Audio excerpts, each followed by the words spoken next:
All right, happy Thanksgiving, everybody. It's Mike. Thanks for tuning back in. Filming this immediately after the one I filmed yesterday. It is Wednesday here for me, but I'm posting this on Thursday. Easier for me to do it right now because if I wait until morning, I'll probably just wake my son up filming this video because where I film is right near his bedroom.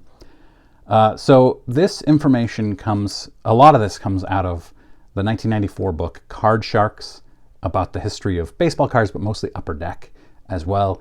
It's a really interesting book. I recommend it. It is almost 30 years old though, so just be aware of that. So back in the early 90s, Ted Williams was an Upper Deck exclusive athlete.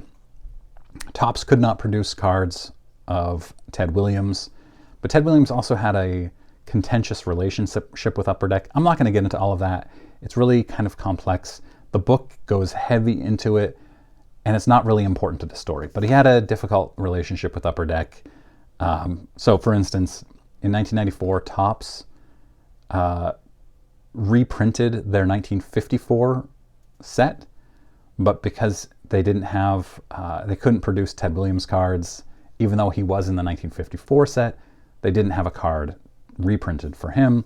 Upper Deck reprinted the card, or they put it in their Baseball Heroes series for that year. So set collectors had to go out and buy an Upper Deck card to finish their Topps set effectively. It's a weird thing. There was just a lot of disputes, and ultimately Ted Williams started his own company.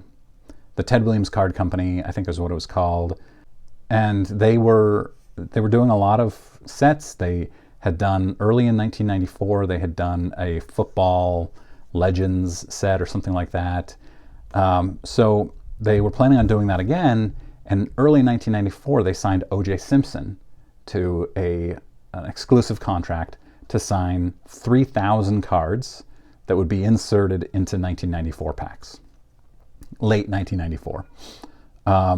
OJ was paid, and then on June 12th, 1994, you know what happened.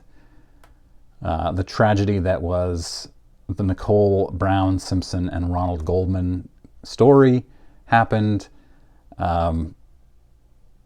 We're not going to get into all of that either, but OJ was arrested and he was in jail, and the Ted Williams Card Company was debating, what do we do about this? We've already paid OJ, and they talked to OJ about it, and he said that he really wanted to do it. Now, why would OJ want to sign cards when he's in jail? Because he knew that he would get 200 of them, and he would be able to just sell those immediately to a local memorabilia dealer to help defray his legal expenses.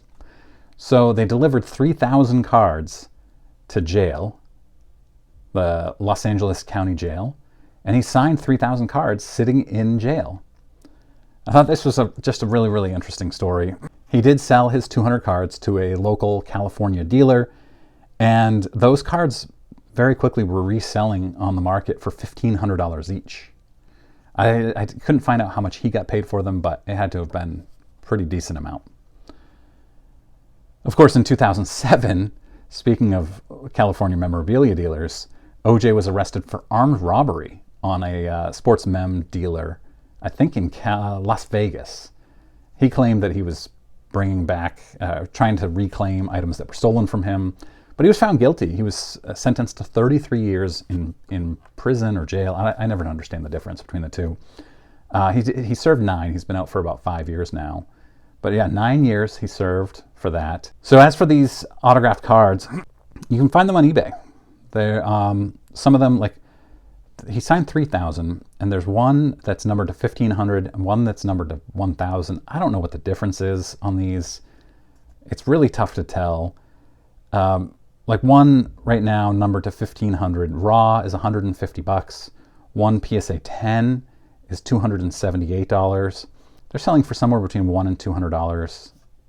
There aren't very many that have sold, so there's only one. Yeah, so let me know, do you have one of these? Were you aware of this story? Would you buy one?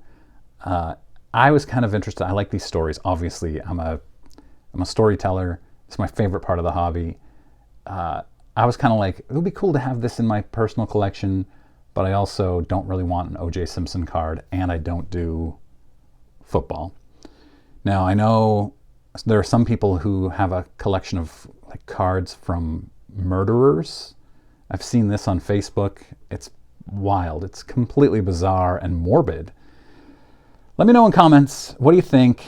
Happy Thanksgiving. What are you doing for Thanksgiving? Did you travel? Did you have family over? Watching a lot of football. We're just having us four here. My wife, myself, and our two kids. And that's it. And then I've got Friday, Saturday, Sunday off, so I'm definitely going to get some cards out. Saturday is Small Business Saturday. I'm hoping to drive to my card shop, but it's also like a 40-minute drive each way, so probably not. All right, thanks very much for watching. Have a great Thanksgiving.